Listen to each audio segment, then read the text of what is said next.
Thank you so much to the Pourdavoud Center at UCLA for inviting me to give this paper about constructing Sasanian history in the landscape.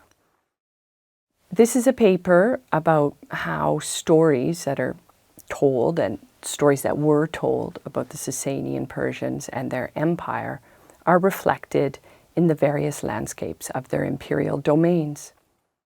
This is a combination of my current work on a narrative history of the period of the Sasanian Empire and my recent fieldwork. I'm really interested in looking at the interaction between story and landscape and myth on the frontiers of the Sasanian Empire. And as I've previously worked on these wide-ranging zones of contact, I thought to survey the intersection between archaeology, history, and legend in two of these places that are highlighted here on this map. Now, underlining all of this is the idea of geographical space and the space occupied by the Sasanian Empire. And to be fair, this is a space that was occupied by most of the ancient Iranian empires, and that this is fundamental to understanding them and their expression of imperial authority. The Sasanians were, as you all know, a ruling dynasty who came to be synonymous with the vast geopolitical entity that spans the period of the 3rd century CE to the tumultuous 7th century CE, and geographically claimed to have dominated at various times a massive and diverse area stretching from the Mediterranean in the west to the Indus River in the east, from the Indian Ocean in the south to the high Caucasus in the north.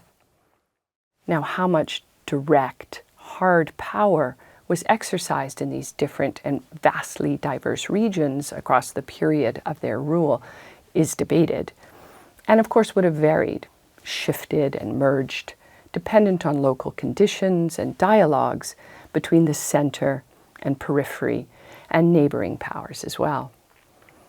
Now, one of the biggest issues faced when telling Sasanian stories is that so much of what we know about them comes from non-Sasanian sources. Now, there's a few important exceptions to this, but really what is clear is that these stories encompass the views of others and of those with whom the Sasanians competed for territorial acquisition, like the Eastern Roman Empire of the period, or the early Arab Muslim sources who tell us about those Sasanians whom they defeated and conquered and absorbed, or as the Babylonian Talmud and East Syriac Christian sources of minorities from within the Sasanian heartlands, and also from the Caucasus, where the Sasanians were remembered as part of a process of their own identity construction and nation building there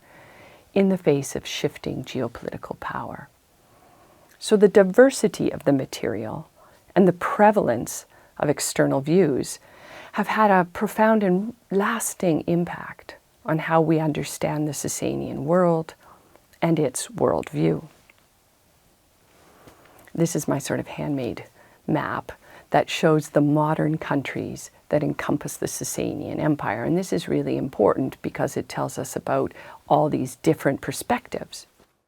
So also key for me personally is that first and foremost, it is as an archaeologist and from the land and the landscape that I arrived at my interest in the history of the Sasanian Empire. And I think this is really relevant to what I'm interested in, that I did not come to study this through the traditional route, through the monumental centers of the Sasanians, and from that place of their dynastic construction, modern Fars, which you can see on the map, where there are cities and relief sculptures and fire temples that infuse the Sasanian Persian story in their Persian and Zoroastrian landscape. I came to the Sasanians and their history via a very different route, from the frontiers and the borderlands. This peripheral route has deeply influenced my view of the Sasanian Empire and of the idea of place and landscape in the narrative history of empire. This began many years ago when in 2007, Eberhard Sauer from the University of Edinburgh very kindly invited me to go and work on the excavations at the Gorgan Wall in the Golestan province of modern Iran, the ancient region of Hyrcania that you can see on the map just to the east of the Caspian Sea. Now, I've gone on to excavate in Sasanian period frontier zones and boundaries in the Caucasus and in the Arabian Peninsula as well, in Oman, from where I have recently returned from 6 weeks of excavations, and I'm going to return to at the end of this talk. Today I want to discuss these places and these peripheries, and to engage with the idea of the interface between history and the landscape. So this talk is about very local and distinctive geographies and their place in a broader globalized imperial system. I want to explore some of the ways that the physical spaces of the borderlands interacted with the epic stories told about the Sasanian world, or the tall tales as I sometimes like to think of them, and how they have been remembered. Because these spaces, these liminal or frontier places, were, of course, essential zones of contact and cooperation as much as they ever were zones of conflict. These meeting places between peoples became foundational in the local histories of these regions in the post-Sasanian world, and therefore they are key in our residual memory of the Sasanian Empire. At one level, place and landscape provide an important scope for understanding the Sasanians. They built things, monumental things, and molded their landscape to enhance their environment. They used advanced technologies and must have been able to garner massive organizational infrastructures to do so. Now, on another level, in the early Sasanian narratives, and especially in their inscriptions and the residual historical material from their first conceptualization, one of the very clear and profound messages revolves around this notion of the land of Iran, of Iran-Shar, of the idea of Iranian-ness, of the place of Eran and An-Eran, or Eran and Turan as it's called. And so the frontiers sit between these ideas as the places that marked their shifts and changes. And they can then, in theory, play a key role in understanding both self-presentation and memory. There are, of course, many people who have thought about this already and completely shifted our ideas of conceptualizing the Sasanian Empire, of space, and the memory of it over the past few decades, including, of course, Professor Shayagan's work and Touraj Durai, Matthew Canepa, Antonio Panino. All of these come to mind in the recent period, but there are so many others as well, some of whom I'll mention in the paper. Also key are new and important pieces of research on regional areas within the Sasanian Empire and their engagement with the Sasanian world. And Alison Vaca in the Caucasus, or Tim Greenwork's work there too, Sarah Savant on memory, and the early Islamic world are all relevant here. And there's been an explosion of research on the ground as well, in the field, as so many of these spaces have opened up to research in a post-Cold War era. And then the new technologies of research available to archaeologists and landscape specialists as well. So I wanted to start where I started, which was the vastly impressive Great Wall of Gorgan, as it's known now, best visible from the air, now robbed out, but once standing 10 meters tall and constructed of fired bricks, 200 kilometers long, 35 forts, all with barracks reflecting occupation by thousands of soldiers and adjacent water features, brick kilns, all of this there. Now, I know that Eberhard Sauer has been here at the Pourdavoud Center to discuss the findings of his project there. So I'm assuming that most of you are familiar with some of the details of the Gorgan Wall. But just to give you a quick overview of the highlights of the excavations, We know that the construction of the wall and the forts along it are dated to the 5th century CE. And many of the forts were occupied through to the late 6th and into the 7th century. We know it was built in the Sasanian period as a reaction to the geopolitical challenges brought about by the Hephelite Huns, whose arrival in the region destabilized much of the status quo. It was an amazing structure. Here on this screen, you can see it's referred to as the Red Snake, a name coming from the fired bricks that were used to build it. And on the left of the screen, you can see one of the better preserved portions of the wall in the eastern regions. And on the right, you can see the imprint of the fort and the line of the wall in the Gorgon Plains. So I like to think about and sort of imagine how it would have stood, this wall, on the landscape in a world of mud brick architecture, how it would have lasted for centuries after the Sasanian dynasty had disappeared from power. Its residual impression was imprinted on the landscape. And the very material itself, the fired brick, was a statement of intent, of occupation of a landscape, of power.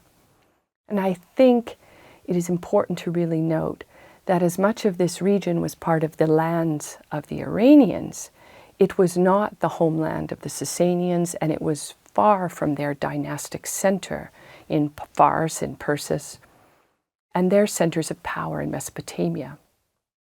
So part of my interest in writing a narrative history of the period and engaging in narrative structures and stories rests in this idea of the ontological narrative as so important in almost everything we know from a Sasanian perspective.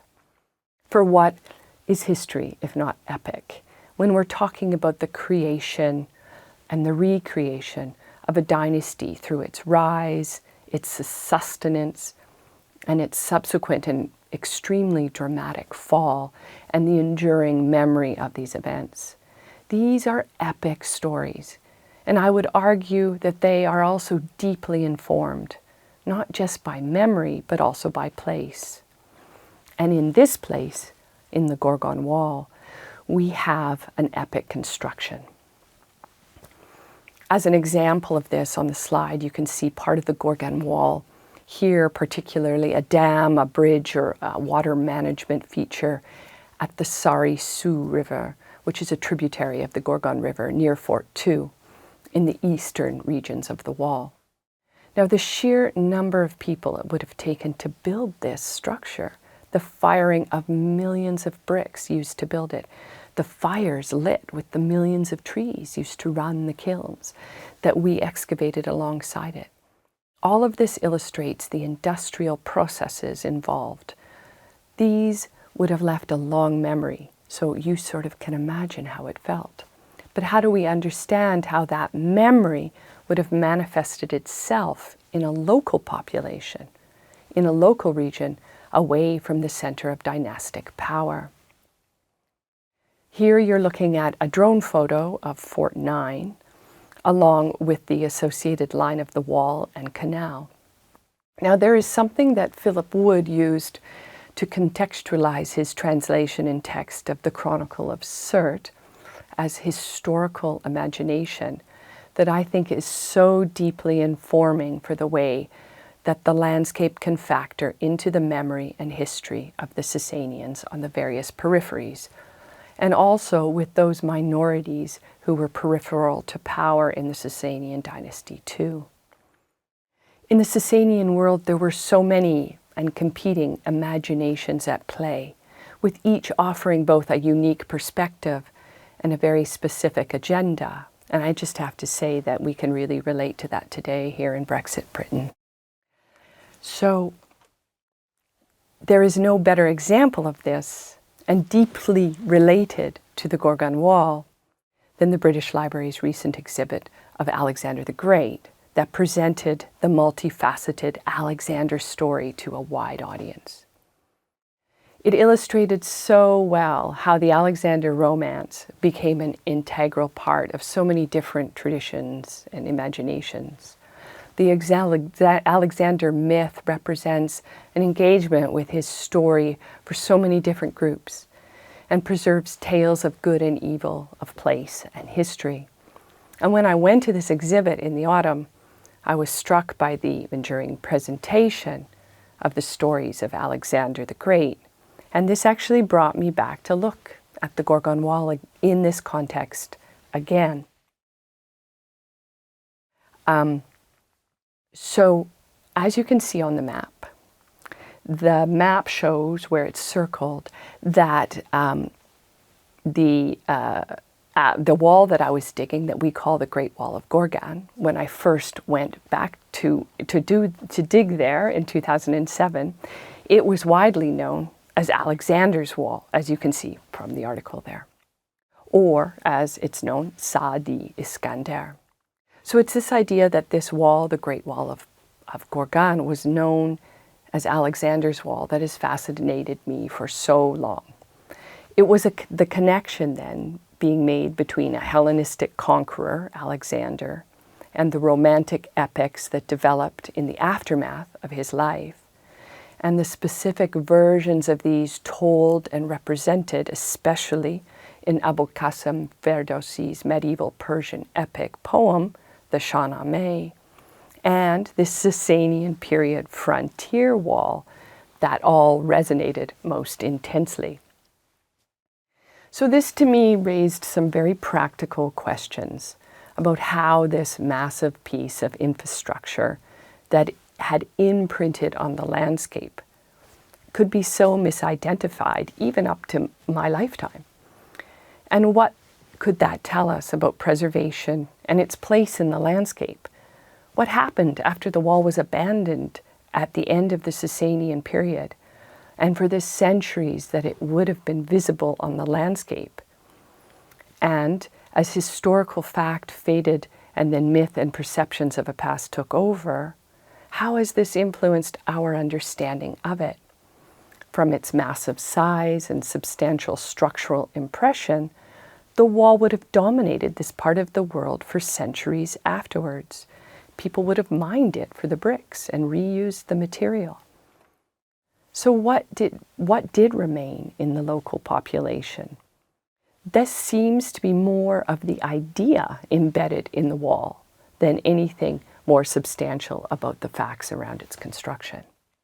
Now, this is something that Touraj Durai has discussed in his paper on these barriers called If These Walls Could Speak, that clearly connects to the psychological protection that a wall could provide for the population, and the protection that the wall offered to the paradise that was this land of Iran, with the analogy of the walled-in garden that embodies the Persian idea of the word. And if you have been to this part of Iran before, you know how rich and fertile the landscape is here.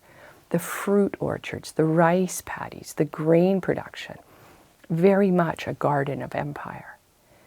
And it is this concept of the richness and prosperity that is embodied more profoundly, I think, by one of the depictions of Alexander and his wall building from the medieval epic, the Shahnameh, that connects to this place.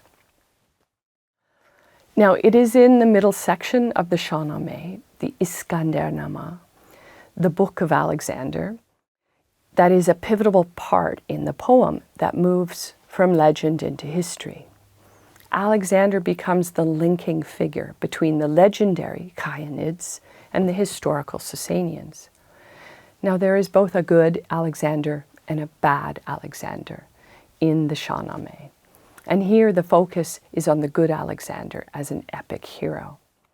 These representations derive from multiple traditions, from Iranian, Syriac Christian, and Quranic traditions especially, and has a long train of scholarship linking back to Theodore Noldeke's work on the Iranian national epic. And much of this was the basis for the exhibit that I mentioned at the British Library.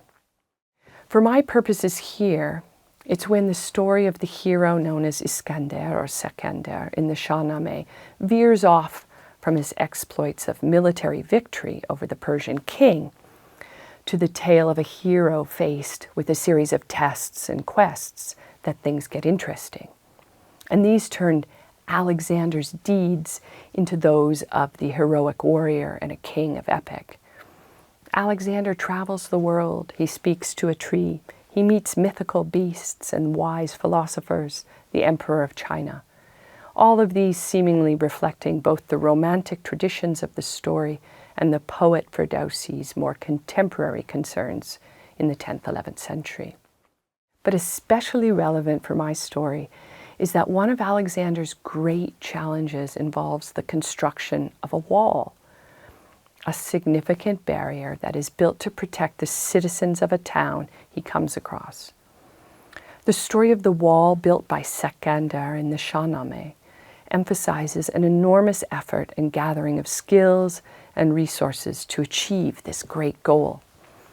In Ferdowsi's description lies some idea of the impact of these processes, how, and I'm quoting, craftsmen from every country gathered there. 100,000 blacksmiths fed the flames with air from the bellows. A great roar went up from the mountains, and the stars seemed eclipsed by the fire. The result of all the blacksmith's labor was that the world was freed from Yajuj and Majuj.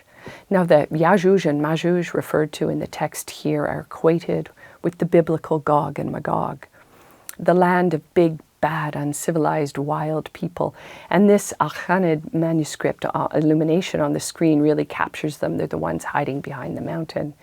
And these people wreak havoc on the civilized townspeople and on their agricultural and sedentary ways of life. This is an age-old universal narrative. And in the Shahnameh, it brings together two epic traditions. The first instances of the story of Alexander's wall and the biblical stories of Gog and Magog coming together can actually be traced to the 4th and 5th century CE in the Syriac Christian traditions. And the article on the screen by Van Donzel and Schmidt refer to the importance that this plays in the Quranic tradition as well. And they really emphasize the Syriac traditions in this. So the coming together of these stories in this period is contemporary to the construction of the Great Wall of Gorgan and reflects the realities of the civilian population of the Iranian plateau, the Fertile Crescent, and across the whole of the Near East, hoping for a savior king to build a wall to protect them at this moment of upheaval, as it's remembered, as the arrival of the Hephelite Huns completely destabilizes the region. Now, there are, of course, many places that lay claim to be the location of Alexander's wall. In the Dariali Gorge in the northern Georgia, there was an iron gate that would close across the mountain passes to block the way of marauders. Or along the west coast of the Caspian Sea, the wall of Derbent and Gilgilchai, they would also have impressed the imagination. But all of these have been studied and again recently related to a whole northern line of construction that the Sasanian Empire was involved in building, as presented by the map on the screen by Eberhard Sauer here, and as discussed by Touraj Durai in his article. But as remembered more broadly, it is still Alexander who is credited with bringing peace, with building these walls. And the earth was once again a place of peace and pleasure. The famous barrier of Sakander had delivered the world from strife, as Ferdowsi says. This really underlines the emotional reaction of the physical construction and the remnants of it. And nothing embodies this more than the last lines of the story of Alexander in the epic poem, the Shahnameh. I have finished with Sakander now, and with the barrier that he built. May our days be fortunate and prosperous. And this is from Dick Davis's translation. So it's the juxtaposition between the historical reality and the memory when it came to these events, and the massive piece of infrastructure that seemed really important for my grasp of the way history forms away from the center. For not only do we know that this is not a wall built by Alexander the Great, But the people in the late antique and early medieval region, they knew that too. For the Sasanian construction of a substantial barrier wall was certainly known about in the late Sasanian and early medieval Iranian sources too.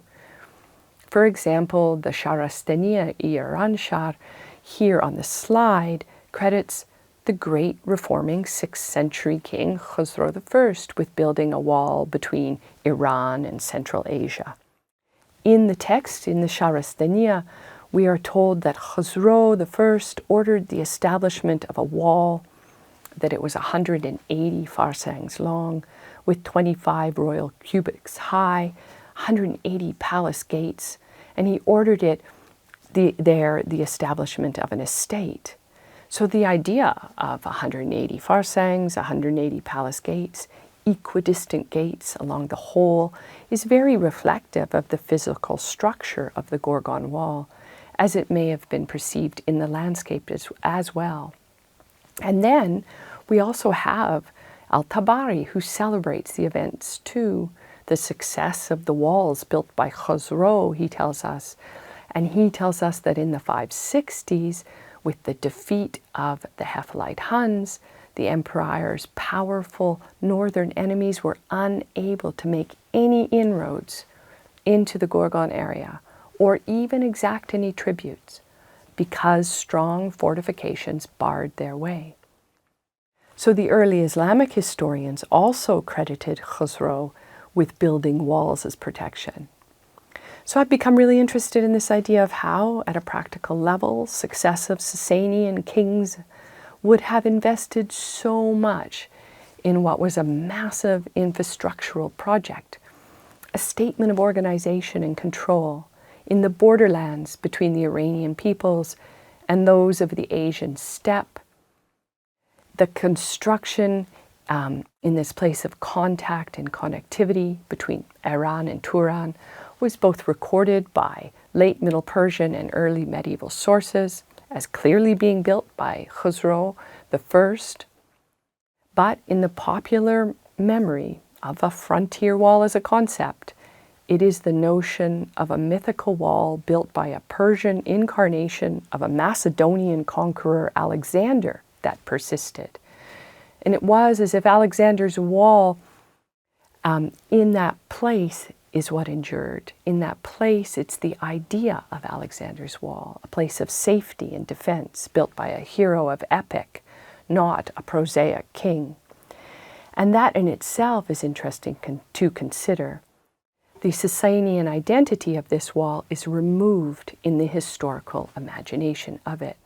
And what is emphasized is the idea of a monumental barrier on a peripheral landscape as a benefit to local populations. It is as though the lived environment and the epic and historical traditions run parallel to each other. Now, as a comparative, I was really struck by an article that looked at Hadrian's Wall here in the UK and its impact on the lived environment in Britain in the post-Roman years. This paper looks at Hadrian's Wall and the various groups who interacted with it in the post-Roman years in Britain, and specifically notes that two early medieval sources, Gildas and Bede, in the 6th and 8th centuries respectively, both presented visions of Hadrian's Wall that are ill-informed on detail, but incredibly important for a dominant narrative that still persists to this day. It is in both sources the Emperor Septimius Severus credited with building the wall, not Hadrian at all. Septimius Severus remained an emperor very connected to Britain, remembered perhaps because he died at York. And the reasons given for the construction are related directly to people's safety, to the preservation of this peaceful land, and that over time this becomes a key marker in the separation between the south and the north, essentially between what became England and Scotland.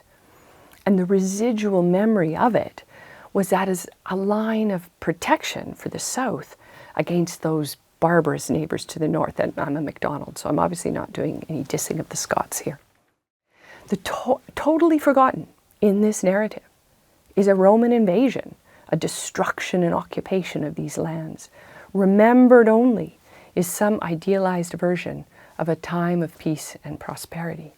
So as I've worked on other Sasanian period sites connected to frontiers and neighboring lands in the north and in the south of the Sasanian Empire, in this case in the High Caucasus and in Oman, I've become really fascinated by this idea of how memory and geography and the transference of history moved from the ancient Iranian world into local populations, and how it seemed to forget the Sasanians.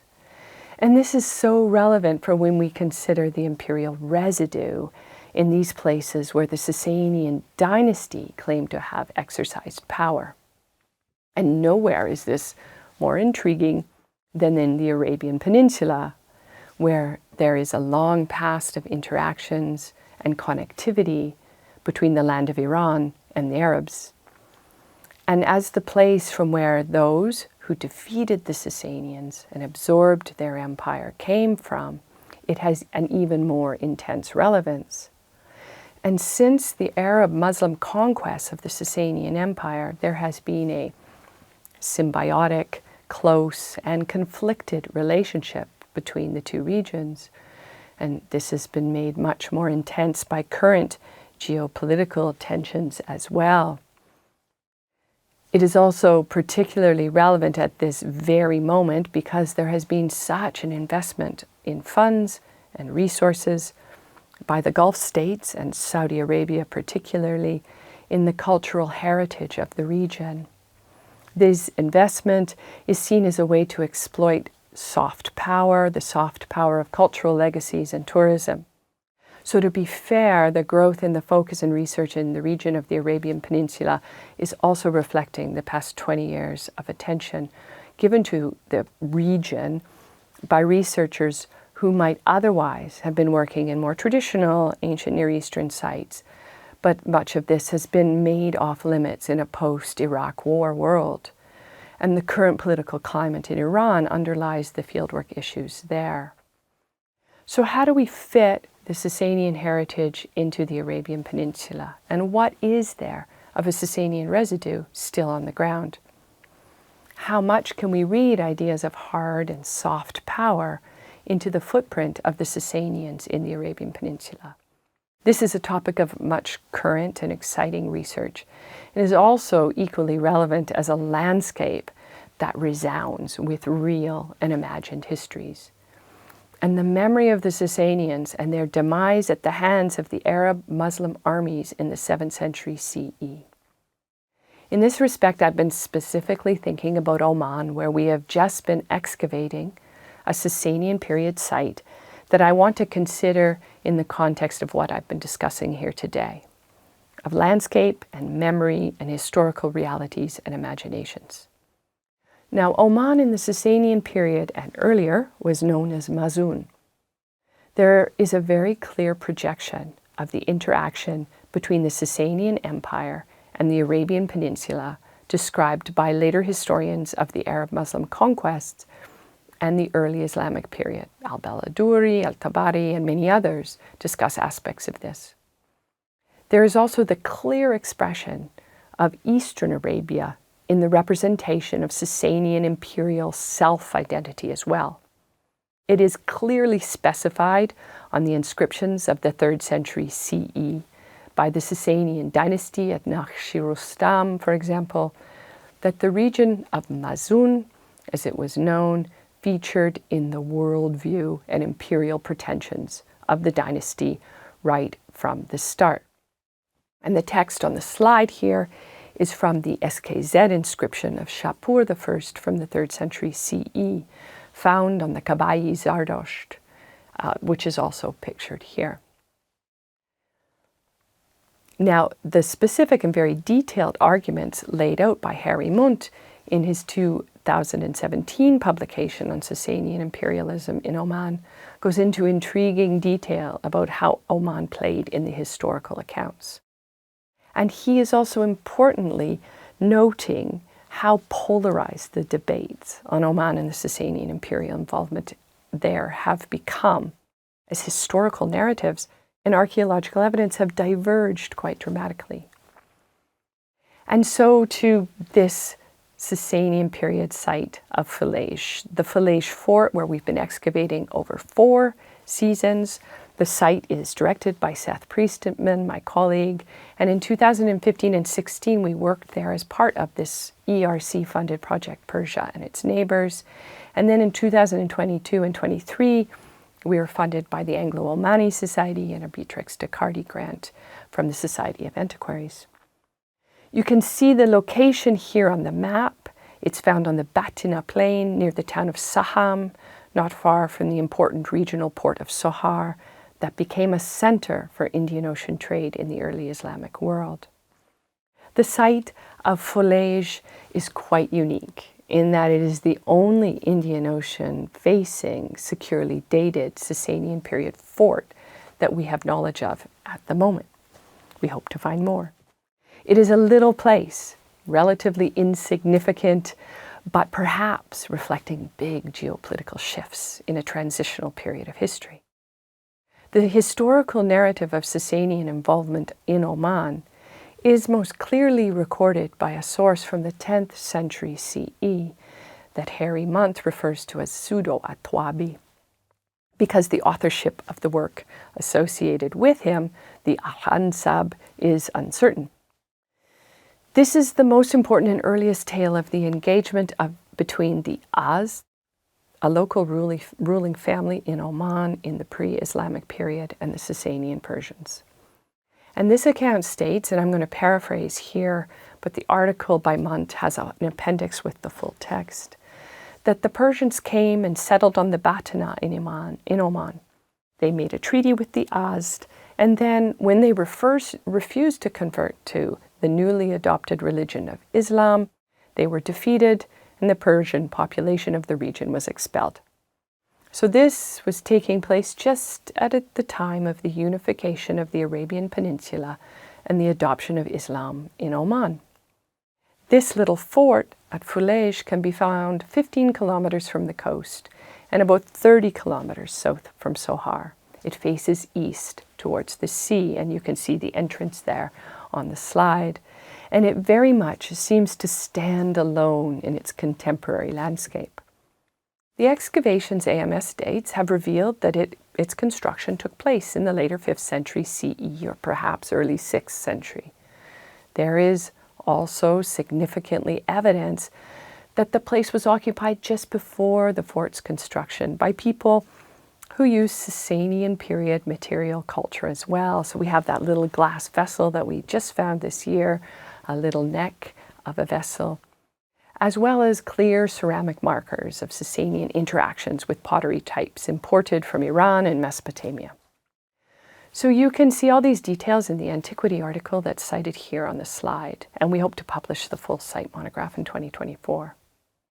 There is also significantly occupation here at the site in the post-Sasanian early Islamic period as well, up to the 8th century CE.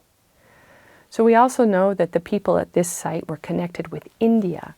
There is evidence of Indian cooking pots, and the archaeobotanical analysis has turned up exciting evidence of imported wood and evidence of early, securely dated use of sorghum wheat as well.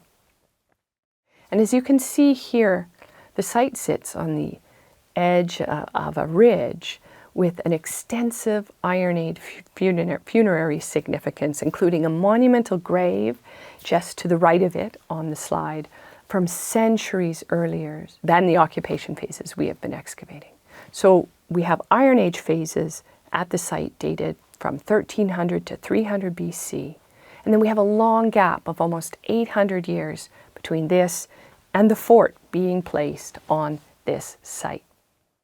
So to put a fort here seems to be a clear marker of occupation. It is a structure set to control a zone and perhaps to control access up into the mountains from the sea where we know there were copper mines that were important. It was in a place that would have had obvious significance to the local population through the monumental burial mound there. it is, by placing the fort there, an act of control.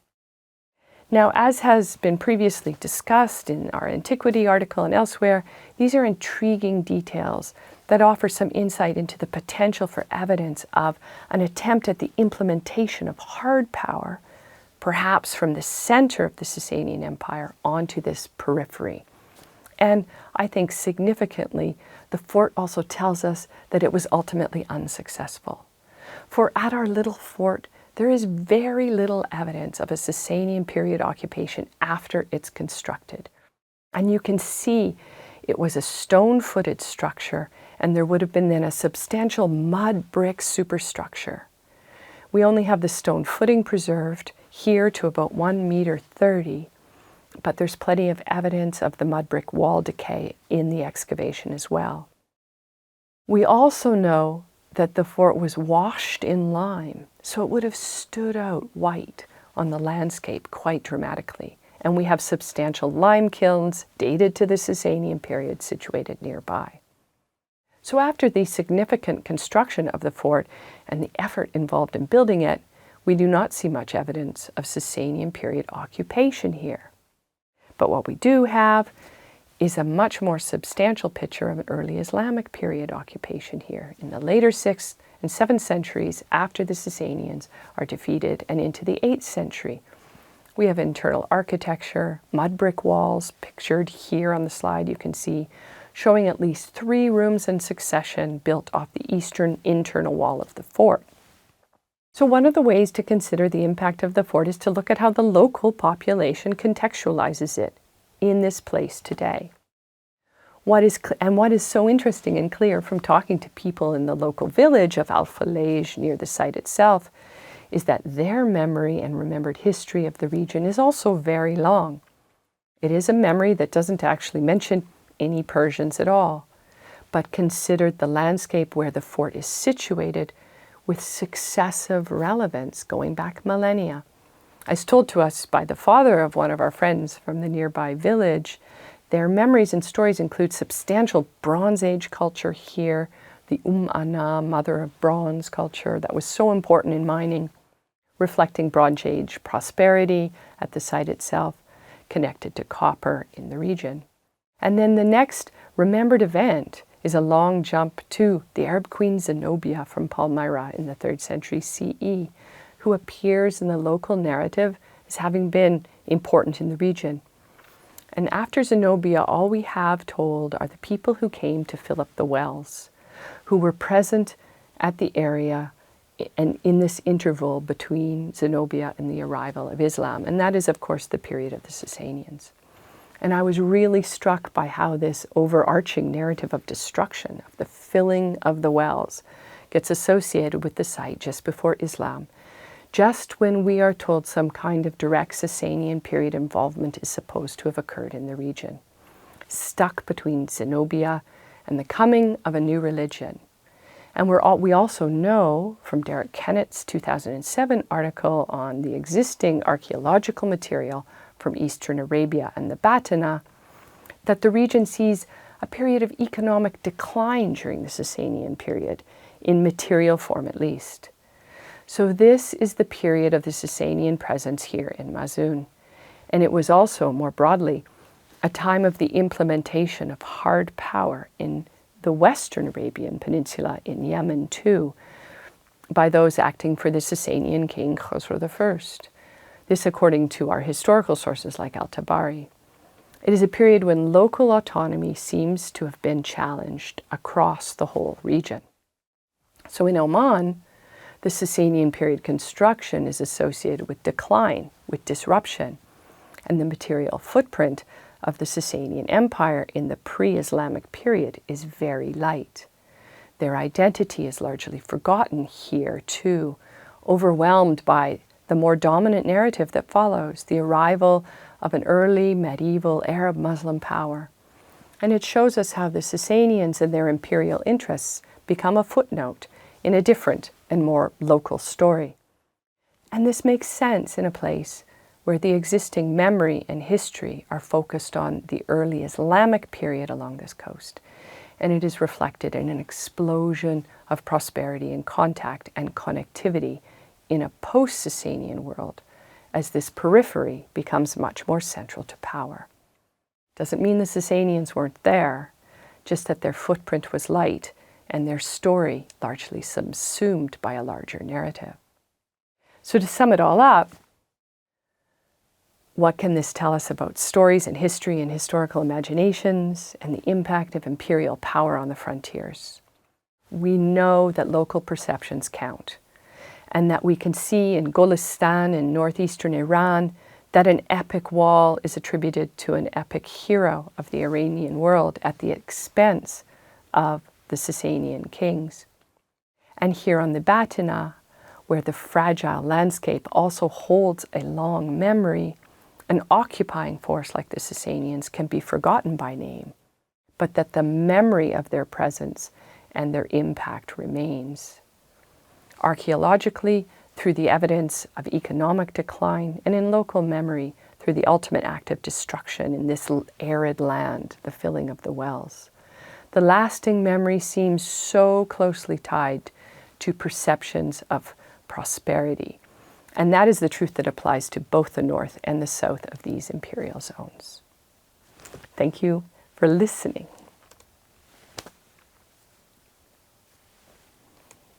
And that's my bibliography if anybody's interested.